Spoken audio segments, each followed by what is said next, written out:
Assalamualaikum warahmatullahi wabarakatuh. Alhamdulillahil malikil haqqil mubin alladzi akmala ad-dina wa awdaha at-tariqal mustabin. Wa asyhadu an la ilaha illallah wahdahu la syarika lah syahadatan yarjul muwahhidu bihan najata yaumaddin. Wa asyhadu anna Muhammadan abduhu wa rasuluh sayyidul anbiya'i wal mursalin wa ala alihi wa sahbihi wa man tabi'ahum bi ihsanin ila yaumiddin, amma ba'du. Hadirin rahimani wa rahimakumullah, para penyimak kajian ilmiah channel Mamat Rohimat ini. Kita sedang membahas Qawaidul Fiqhiyah wa Dhawabitul Fiqhiyah karya Syekh Abdurrahman bin Nasir As-Sa'di. Kita akan lanjutkan membahas kaidah ini. Bait selanjutnya, wa khata wal ikrahu wan nisyanu asqatahu ma'budun ar-rahmanu lakin ma'al itlafi yathbutul badal wa yantafi ta'thimu anhu wazzalal. Artinya wal khata wal ikrahu wan nisyanu, kekeliruan, wan nisyanu, kelupaan, wal ikrahu, keterpaksaan itu, asqatahu ma'budun ar-rahmanu, dosanya itu digugurkan oleh Allah Ar-Rahman.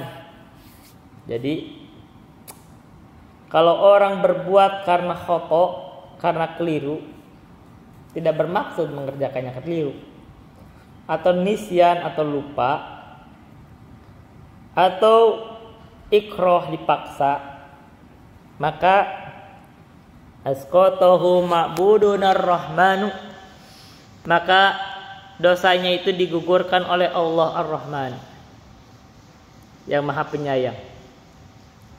Lakin idza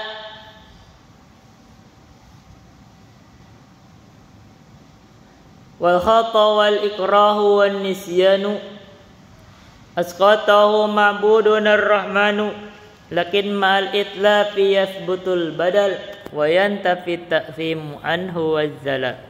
Tetapi kalau ada kerugian, kalau ada kerusakan pada barang, pada materi, yathbutul badal, maka dia wajib mengganti. Wa yantafi ta'thimu anhu wazzalal, dan hilanglah atau ditiadakanlah bagi dia itu kekeliruan. Jadi dosa karena kekeliruannya hilang, tapi wajib mengganti. Kita kasih contoh. Wa khata wal ikrahu wan nisyanu, contoh. Kalau seseorang itu khata. Khotonya apa? Nah, itu kita bab kisos. Kita kasih bab jinayah. Dia sedang menembak, sedang berburu burung, kena ke orang, mati. Apa kewajibannya?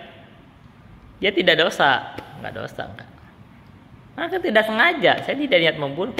Saya sedang menembak burung, kena ke orang, tidak dosa dia. Tapi karena dia kan khoto, tidak dosa.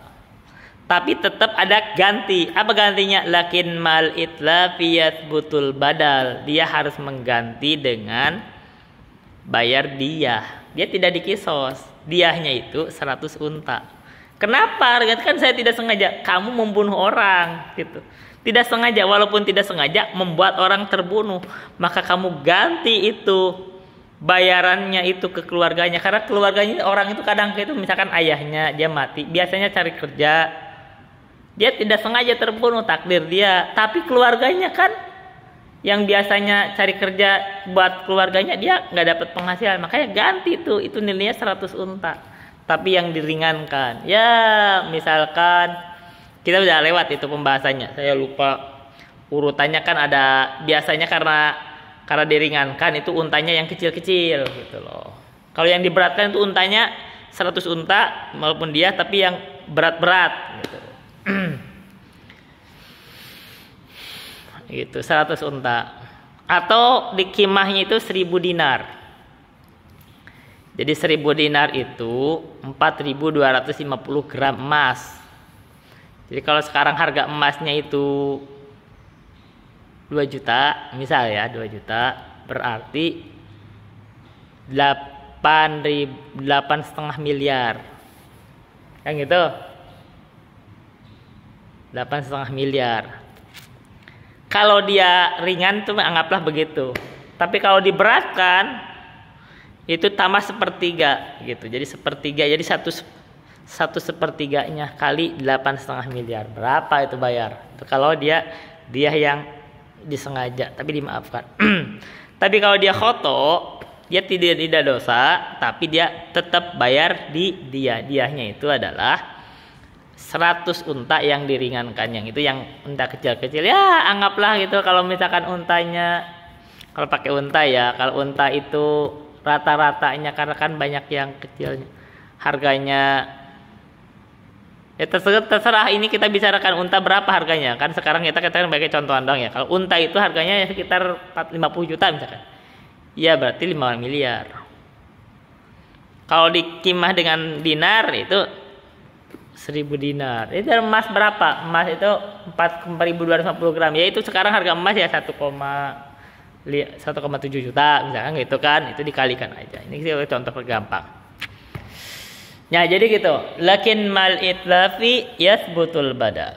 Jadi kalau dia tidak sengaja atau nisyan, lupa. Jadi khoto, tidak sengaja atau lupa. Dia itu lagi malam itu lagi tidur.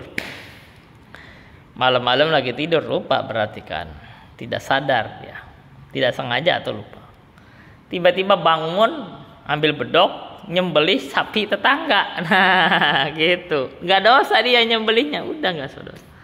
Tapi kan tetangga itu dia berhak diganti karena sapi saya mati, saya nggak sengaja. Bodoh amat, gak sengaja pun kamu harus ganti karena membuat rugi orang lain. Kamu dosanya terhapus, tapi ganti, bayar itu sapinya, harganya 30 juta. Misal, itu. Ini adilnya Islam tuh begitu. Dewa khoto wal ikrahu wan nisyanu asqatahu ma'budun ar-rahmanu. Sekarang begini. Orang lagi berkendaraan. Kendaraan. Kita kasih contoh ya. Karena kita pernah adakan kasus ya. Terkenal kan, ulama, ada tokoh artis besar kan kita. Siapa ya? Kita sebut aja nih, kita sebut aja orangnya. Ahmad Dhani. Ahmad Dhani itu punya anak namanya Dul. Dul siapa? Dul Jailani. Dia pernah terjadi tuh tabrakan. Yes. Gak sengaja enggak. Tapi karena gak sengaja, dosanya dihapus enggak sengaja. Tapi wajib ganti dia. Kalau bicara hukum Islam, diahnya itu bayar itu yang setiap yang meninggal itu 100 unta. Tadinya tadi berapa? Bayangin kalau setiap yang meninggal 100 unta, ya 5 miliaran per orang ya. Kalau 10 orang meninggal ya berapa itu kan 50 miliar kan gitu. Gitu. Tapi orang ini kita sekarang nih kejadian di Indonesia ini ada gak yang kalau misalkan membuat celaka orang itu tanggung jawab begitu? Enggak ada kan. Sekarang kalau polisi aja, sekarang polisinya kalau udah gitu cuma di penjara. Yang itu yang anak orang yang mati ini keluarganya gimana? Enggak ada itu. Itu kan hukum Islam tapi beda. Itu harus dibayar tuh dia. Kan itu. Nah, kalau dia, apalagi kalau dia mampu kan. Nah, tapi ya, kasih contoh ya, Ahmad Dhani itu katanya membiayai janda-jandanya, masih ada tanggung jawab. Tapi hukum Islam itu dia. Kalau kita bicara hukum Islam itu dia itu artinya dibayar tuh per orangnya 100 unta. Berat artinya walau kita harus hati-hati di jalan. Karena kalau misalkan gak sengaja jebret mati orang. Ini itu kalau hukum Islam tuh, ini kita bicara hukum Islam ya, kita kan ya diterapkan atau tidak di negara kita kan. Ya kalau misalkan negara mau menerapkan kan bagus kan kita diterapkan. Oh ini artinya orang hati-hati, ini nyawa tuh dihargain. Itu 100 unta. Ya kalau orang kaya masih mending ya. Sekarang nih kalau orang kaya masih mending saya sehat juga selamat, bayar 5 miliar gak apa-apa. Kan gitu, orang kaya itu sebenarnya gak usah pelit bayar karena itu membuatnya. Tapi kalau orang miskin, ya itu bingung. Sekarang gimana orang 5 miliar dia juga gak punya, gitu berat. Kayak perlu hati-hati. Walaupun gak sengaja tetap bayar dia menurut hukum Islam. Karena begitu, menurut hukum Islam dia bayarnya. Itu udah pemaafannya dengan dia. Jadi pemaafannya dengan dia, tapi diahnya itu diringankan. Dan itu kalau dia diringankan kan tadi bahasa di takrib ada kan, itu bisa dicicil. Dan yang nanggungnya kalau itu tidak sengaja bukan pribadi tapi akilah. Nah, kalau akilah itu artinya keluarganya, pihak laki-laki atau asobah dari yang melakukan pembunuhan tak sengaja itu dia yang menanggung. Nah, jadi banyak yang menanggung, itu bukan satu orang. Nah, itu makanya asobah itu penting, di situ ada bab waris. Oke, baik. Itu kita bicara hukum ya, hukum agama. Tapi ada kejadian terkenal tadi, kita kasih contoh, sebut aja, maaf ya Pak Ahmad Dhani. Kita kasih contoh. Nah, hukum Islam itu begitu. Dia walaupun gak sengaja banyak, tapi di kita itu diabaikan. Tidak ada, yang ada kabur lari gitu kan. Gitu kan, yang ada yang gitu lari gitu kan. Yang meninggal gimana kan, gimana? Orang keluarganya gimana? Kepolisian juga kadang nggak ada juga gitu, cuma ditangkap, di penjara. Apa manfaatnya juga di penjara sebenarnya? Tidak ada manfaatnya bagi keluarga yang ditinggalkan. Jadi nggak perlu di penjara, bayar aja dia. Kalau dia nggak sengaja, kalau sengaja menabrak, dia dibunuh, dikisos itu. Kecuali dimaafkan. Kalau dimaafkan, bayar dia lagi dengan dia yang mughaladoh itu dibesarkan. Jadi ya 1.000 dinar plus sepertiga, jadi 1.300 dinar kenanya. Nilainya begitu. Jadi nyawa itu dihargai. Walaupun tidak sengaja, kalau dia membuat orang mati, bayar dia. Itu keluarga. Tapi hukuman kepada Allahnya, dari Allahnya dia dimaafkan karena tidak sengaja.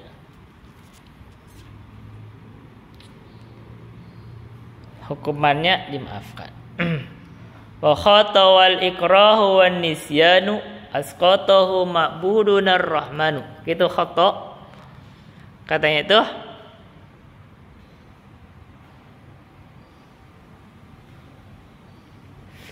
wa khatawal ikrahu wan nisyanu. Tadi sudah sebut khata ya. Tadi saya khata tadi. Contoh, misalkan menembak tak sengaja. Nisyan tadi kasih contoh. Sekarang ikrah. Bagaimana kalau dia dipaksa? Jadi hukum mukroh itu ikrah. Kita kasih contoh di bab puasa. Kan di bab puasa itu dia batal atau batal puasa kalau ini kita baru lewat puasa ya, kita sudah berpuasa gak apa-apa. Kalau misalkan dia makan sengaja. Kalau makan tidak disengaja dipaksa, kamu harus makan, kalau enggak saya tembak, terus dia makan, itu nggak batal puasanya. Kenapa? Saya makan kan dipaksa. Nah, gitu nggak batal. Atau jima dengan sengaja. Jadi kalau dia jima dengan lupa, dia lupa. Oh, saya kirain bukan puasa ya, saya jima, lupa itu. Sama isi lupa juga. Gitu. Ya udah, artinya nggak batal puasanya, mau dia nggak sengaja. Lupa, linur. Khoto, ikro, lupa. Atau dipaksa. Misalkan ternyata ada tentara misalkan penjajah itu kan dari bangsa non muslim, yaitu tidak ingin umat Islam itu puasanya sah. Akhirnya kamu harus berjima, misalkan tembak, kalau enggak akhirnya dia berjima. Nah, itu tidak batal puasanya. Ini ada anak saya ini, panggil saya Om. Assalamualaikum. Assalamualaikum. Oke. Tapi ini keliru kalau ada orang yang kayak ulama kiai itu, orang Jawa, saya nggak sebut namanya. Oh, nggak batal kalau misalkan ininya di atas katanya. Ya. Kalau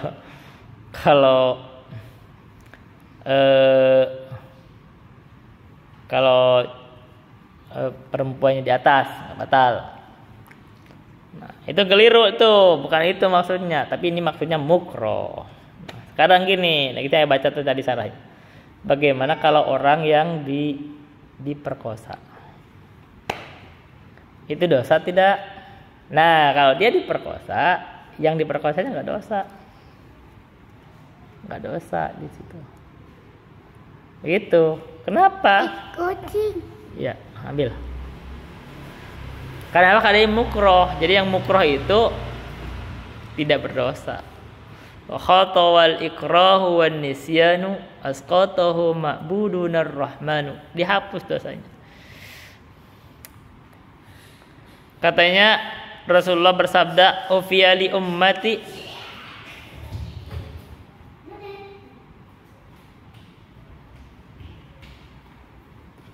al khata'u wan nisya'u wa mastukrihu alaihi." Katanya dimaafkan dari umat kami, kata Nabi, kekeliruan. Khata itu keliru, dia bertindak karena keliru, tidak sengaja, atau nisyan atau kelupaan, atau wa mastukrihu alaihi, atau yang dipaksakan terhadapnya. Jadi kalau yang dipaksakan itu enggak dianggap. Seperti tadi ditodong. Orang mau ditodong mau gimana? Kan ada kaidah syariatnya kan, ada kaidah. Nah, kalau orang, nah ini kita memang pentingnya belajar fikih, kaidah fikih, udah belajar kaidah fikihnya, kita belajar maqasidus syariah. Maqasidus syariah itu kita ada hal-hal yang dijaga daruriyat, secara daruri. Jadi kita harus dijaga secara daruri. Salah satu yang dijaga itu adalah nyawa. Jadi kalau misalkan tadi, kalau dia misalkan tidak makan puasa, dia akan ditembak, berarti nyawanya melayang. Mendingan makan walaupun dalam puasa. Karena dia dipaksa nggak batal. Mastukrihu itu begitu. Sama misalkan dia disuruh berhubungan sama istri walaupun lagi puasa, kalau dipaksa nggak batal puasa. Bagaimana kalau misalkan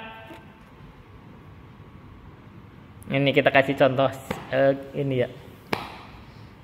Ada seseorang itu dipaksa tuh untuk bergaul sama, bukan istrinya lagi. Ya kita kan bukan istrinya, dipaksa, kalau nggak ditembak. Akhirnya digauli lah tuh. Gimana kalau gitu? Ya nggak dosa juga. Kenapa dosa? Dia dipaksa. Tapi ada kewajibannya nanti. Kewajibannya itu nanti kita lihat ya. Saya pernah ada bahasan tuh di itunya tuh di al-asbah wa nadhair, itu pernah ada bahasan. Itu wajib dinikahi itu. Dinikahi itu. Dinikahi dan bayar mahar. Kalau gitu kan dia paksa, tapi kan wajib dinikahi gitu.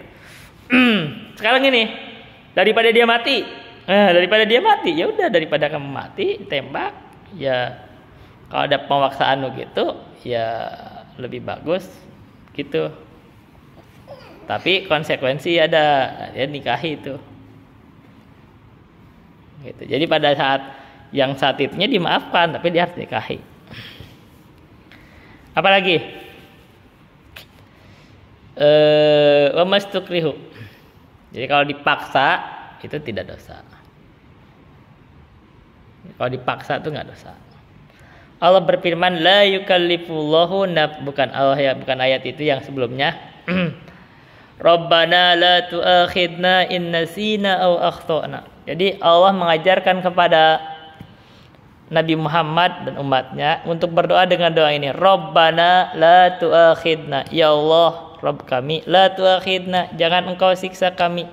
In nasina aw akhtana. Kalau kami lupa atau kami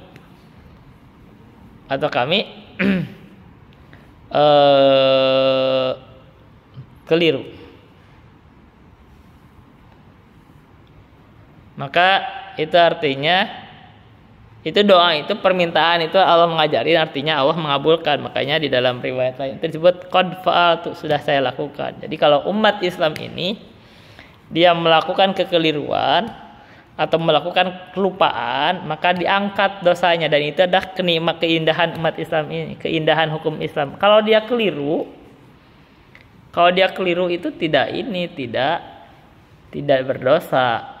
Dan dia kalaupun lupa juga tidak berdosa. Rabbana la tu'akhidna in nasina aw akhtana Rabbana wa la tahmil alaina isran kama hamaltahu. Ya Allah, jangan bebani kepada kami itu isron kama hamaltahu alladina min qablina.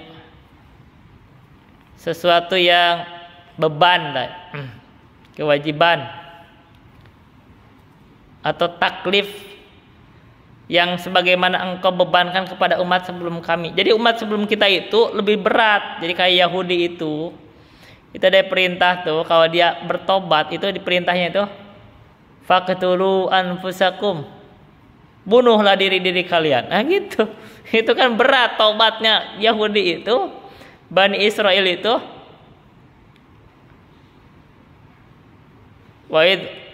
Wa id qala Musa liqaumi ya qaumi innakum dhalamtum anfusakum bittikhadikum wal ijda fatubu ila bari'ikum faqtulu anfusakum. Itu kan kata Nabi Musa seperti itu. Wa id qala Musa liqaumi ya qaumi. Ketika Nabi Musa itu berbicara, berkata liqaumi terhadap kaumnya, ya qaumi, wahai kaumku, innakum dhalamtum anfusakum, sesungguhnya kalian itu telah mendolimi diri-diri kalian, bittikhadikumul ijla, dengan kalian itu menjadikan anak sapi itu sebagai sesembahan. Mereka menyembah anak sapi itu dosa, harus ditebus dosanya. Gimana? Fatubu ila barikum, maka hendaklah kalian itu tobat kepada barikum, kepada yang menciptakan kalian, kepada Allah maksudnya. Gimana cara tobatnya? Faqtulu anfusakum, bunuhlah diri-diri kalian. Itu tobatnya Bani Israel itu dengan membunuh. Makanya ceritanya itu langit itu dibuat gelap oleh Allah. Mereka suruh membunuh aja, siapa yang bunuh, bukan membunuh diri, membunuh temannya. Itu tidak tahu anak membunuh ayah, bayah membunuh anak, gak tahu air. Katanya cerita itu 70.000 orang itu meninggal satu hari. Itu untuk tobatnya karena Bani Israel mereka melakukan penyembahan terhadap sapi, anak sapi disembah, akhirnya tuh saling membunuh. Itu tobatnya mereka. Kita umat Islam nggak perlu. Makanya kita ketika ada dosa nggak perlu tobat saling membunuh, itu nggak ada. Kita cukup dengan tobat aja, satu, menyesal. Hati kita itu menyesal sudah melakukan dosa. Yang kedua, kita berniat untuk tidak mengulangi pekerjaan kita.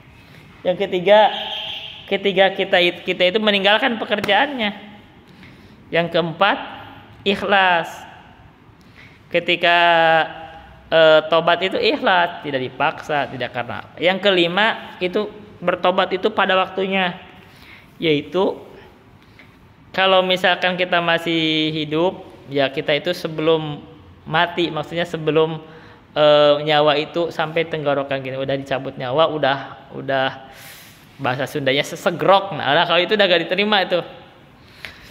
Atau matahari belum terbit dari barat, jadi nanti matahari terbit dari barat itu tertutup ibadah itu, amalan tertutup, termasuk tobat itu ditutup. Maka ketika mereka sadar bahwa oh ini udah mau kiamat, mereka ingin tobat. Ketika matahari sudah terbit dari barat sudah tidak diterima. Nah itu udah bukan waktunya gitu. Jadi tobat harus ada waktunya.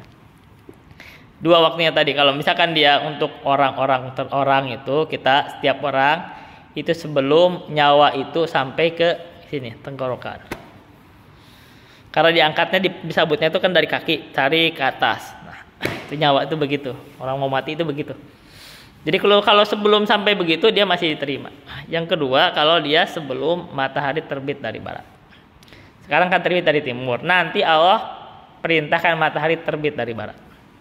Kalau begitu, ketika tahu bahwa matahari itu bisa terbit dari barat, maka sebenarnya di sini ada permasalahan. Kalau misalkan ya kita kaidah ya ru'yah itu. Kalau misalkan dengan meru'yah, misalkan dengan menghisab, maksudnya dengan hisab ya. Kalau misalkan orang kayak bulan puasa, Idul Fitri dengan menghisab itu karena dia memastikan itu harus berjalan sesuai dengan aturan yang baku. Padahal Allah bisa menghendaki lain, keluar dari jalur itu bisa. Nanti misalkan tiba-tiba matahari terbit dari barat bisa. Karena itu diperintahkan ibadah dengan melihat ru'yah itu begitu. Karena kalau misalkan ternyata nggak kelihatan hilal ya nggak perlu.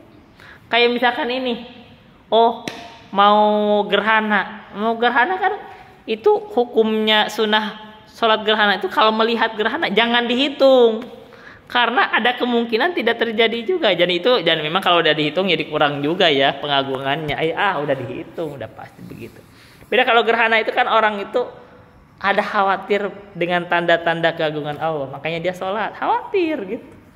Jadi lebih bagus ibadahnya tuh lebih banyak pengagungan terhadap Allah. Nah gitu. Tapi kalau udah dihitung jadi nggak bagus lagi gitu kan. Jadi jangan dengan dihitung, dengan melihat. Sama misalkan nanti karena ternyata kejadian matahari pun tidak bisa terus-terusan terbit dari timur. Ada suatu saat tarik barat gitu. Gitu. Nah, kita ada pengagungan terhadap Allah. Baik, kita lanjut. Jadi taubatnya kita itu tidak perlu saling membunuh. Padahal umat sebelum kita itu Bani Israel itu diperintahkan untuk bertobatnya itu dengan membunuh, dan itu dosa dan itu berat. Faqtulu anfusakum dalikum khairul lakum inda barikum fataba alaikum. Kata Nabi Musa, dalikum khairul lakum. Saling membunuhnya kalian itu lebih baik buat kalian. Inda barikum di sisi Allah yang menciptakan kalian daripada kalian tidak melakukannya. Kenapa? Karena itu bentuk tobat mereka. Fataba alaikum, maka Allah akan menerima tobat kalian. Ini Bani Israel tobatnya itu dengan saling membunuh. Kita itu dimudahkan umat Islam ini tobatnya itu tidak lagi dengan saling membunuh. Tobatnya itu dengan tadi meninggalkan dosa yang kita lakukan, menyesal, berjanji tidak akan melakukannya lagi, ikhlas, dan kita bertobat pada waktunya. Dan ini adalah bentuk keindahan Islam.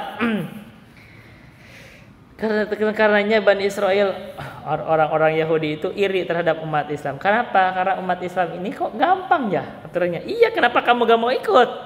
Itu masalahnya. Kenapa kamu gak ikut? Orang Yahudi, Nasrani udah tahu ada ajaran datang, ajaran yang terbaru dari Allah, kenapa kamu kagak ikut? Yang itu lebih mudah. Tapi ya mereka gak mau ikut juga karena ada hasad terhadap keturunan Nabi Ismail. Jadi mereka itu menganggap kenabian itu harus milik mereka semua, keturunan Nabi Ishak. Padahal ya sama aja dong.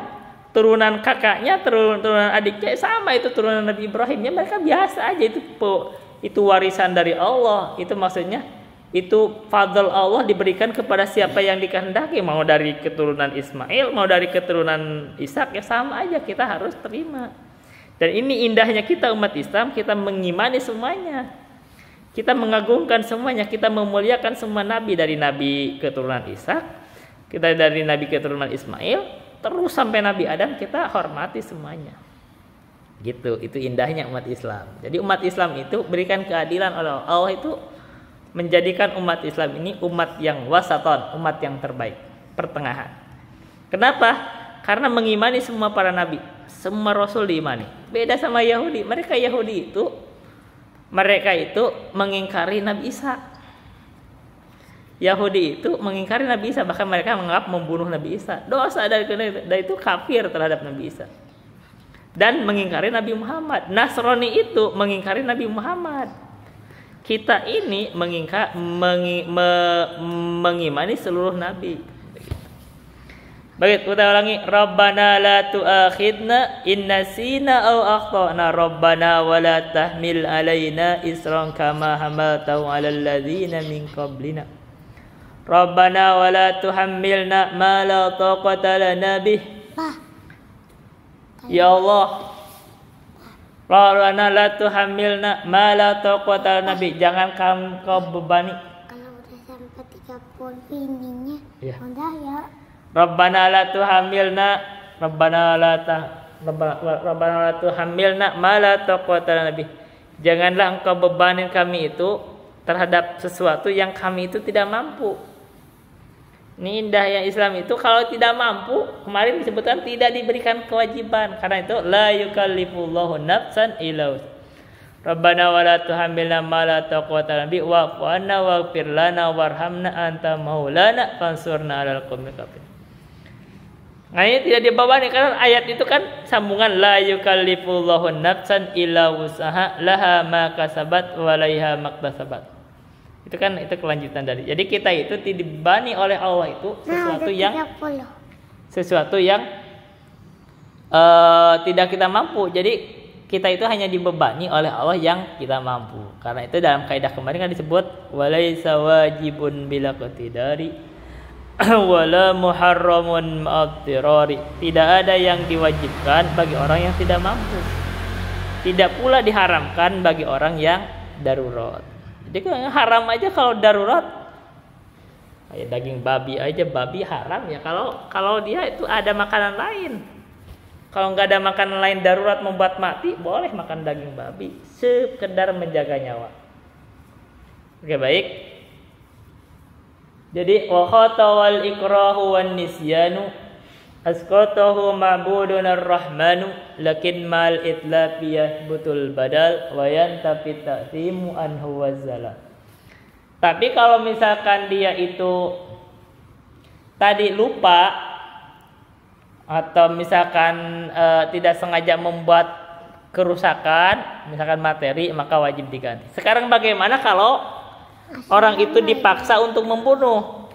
Nah, ini kaidah saya baca tuh di syarahnya. Kalau misalkan kita dipaksa kamu bunuh si anu, kalau enggak kamu dibunuh. Nah, kalau ini katanya tidak boleh. Kenapa? Karena berarti ada ikhtiari. Dia itu berhak untuk tidak membunuh orang walaupun dia dibunuh. Nah, kan sama aja, sama-sama jiwa terlindungi. Sekarang gini.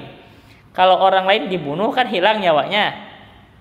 Kalau kita tidak membunuh dia, kita dibunuh, sama-sama hilang. Apa bedanya? Kalau begitu kan sama. Berarti kita tidak boleh demi menyelamatkan diri. Itu kayak kisah yang kasus Sambo itu kan ada tuh. Kasus Sambo, Ferdi Sambo kan ada tuh yang dibunuh. Dia itu memaksa misalkan bawahannya untuk membunuh. Akhirnya dibunuhlah orang lain karena dia takut dibunuh. Tapi kalau menurut syariat ini, kalau dia ancamannya dibunuh untuk membunuh juga nggak boleh. Kenapa? Karena dia punya pilihan. Karena konsepnya lebih bagus dibunuh daripada membunuh, kan gitu. Kan begitu, makanya anak Adam itu begitu dia dibunuh ya dia ditanggung yang membunuh dosanya. Kenapa sama-sama mau mati? Kalau kita membuat orang mati, ya sama-sama statusnya nyawa, sama-sama statusnya nyawa begitu, ya udah berarti kita tidak boleh membunuh orang gara-gara ingin menyelamatkan diri, nggak boleh. Kecuali tadi misalkan kita mengorbankan, misalkan tadi bukan nyawa ya, sebentar. Misalkan mengorbankan tadi ada hal lain, misalkan dikorbankan misalkan kehormatan ya. Misalkan orang dipaksa untuk berhubungan sama seseorang, misalkan. Nah, itu kan kehormatan. Jadi kehormatan statusnya masih di bawah nyawa. Jadi boleh kalau begitu karena itu menjaga nyawa untuk mengorbankan kehormatan. Tapi ujungnya kamu nanti konsekuensi kamu nikahin gitu. Begitu konsekuensi. Kan masih nggak apa-apa dinikahin. Dosa yang itu habis itu dinikahin. Gitu karena dipaksa. Tapi kalau misalkan membunuh itu kan sama-sama sederajat nyawa. Nah, itu nggak boleh. Sekarang bagaimana kalau misalkan gini? Kalau misalkan orang itu diancam dibunuh tapi dengan pilihan dia itu melakukan kesyirikan. Nah, kamu boleh melakukan kesyirikan atau kekafiran atau dibunuh. Nah, itu nggak salah itu. Nah, itu baru masalah itu. Masalah baru. Jadi karena kesyirikan itu atau kekafiran itu kan statusnya lebih besar dibanding nyawa. Kan gitu. Artinya kalau misalkan dia gak mau dibunuh itu lebih bagus. Itu bagus jihad. Dan itu terjadi di zaman ada tuh kayak pokoknya adalah ulama yang bahkan Imam Ahmad itu kan sebenarnya diperintahkan untuk mengucapkan kekufuran, mengatakan Al-Quran makhluk. Gak mau Imam Ahmad, gak mau. Kenapa?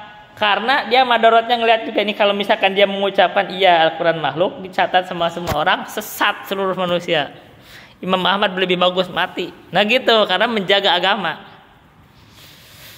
Tapi imam yang lain, Imam Syafi'i itu menganggap ini kalau para ulama dibunuh ada madorot di situ. madorotnya ini kalau semua ulama mati nanti yang ngajar siapa? Agama ini. Jadi akhirnya beliau itu istilahnya bertauriah ya. Jadi menggunakan majaz di situ. Dia menganggap bahwa nah, di konteks terdesak itu majaz boleh karena dia terdesak kan. Itu maksudnya oh ya katanya dia menyebutkan misalkan Al-Qur'an, apa Zabur, Taurat, Injil. Nah, terus dia mengatakan ini 4 ini adalah baru. Nah, yang 4 ini menurut Imam Syafi'i menurut hatinya itu bukan Al-Qur'an, bukan Injil, bukan Zabur, tapi ini nih jarinya yang 4 ini baru ini, makhluk ini. Nah, ini benar Imam Syafi'i, jadi nih di konteks terdesak itu boleh begitu. Tapi Imam Ahmad nggak mau. Dia pengen tegas karena menjaga agama. Yang mana? Ya terserah itu yang dianggap maslahat bagi dia apa ya. Imam Syafi'i maslahatnya kabur dari Baghdad itu karena takut dibunuh gitu kan. Madornya lebih besar kali kan, ini daripada mador besar menjaga agama, pergilah ke Mesir. Dan dia bertauriah. Imam Ahmad gak mau dia lebih bagus mati untuk menjaga nilai-nilai agama. Dia itu pilihan. Tapi ada tapinya lagi. Ini ada tapinya lagi, makanya kisahnya sahabat itu atau Yasir bin Ammar ya, itu dia disuruh mengucapkan ucapan kekafiran, tapi itu dipaksa kalau dibunuh, dan beliau diucapkan juga, dan itu tidak dianggap kafir juga. Kenapa? Karena itu hatinya itu masih tentram dengan iman. Jadi ini rahmat. Jadi walaupun diucapkan ucapan kekafiran, kalau dia itu tidak, hatinya itu tidak tentram di atas kekafiran itu, dia itu terpaksa, dia tidak dihukumi kafir. Begitu. Itu aja dulu yang bisa saya sampaikan. Billahi taufiq wal hidayah. Wassalamualaikum warahmatullahi wabarakatuh.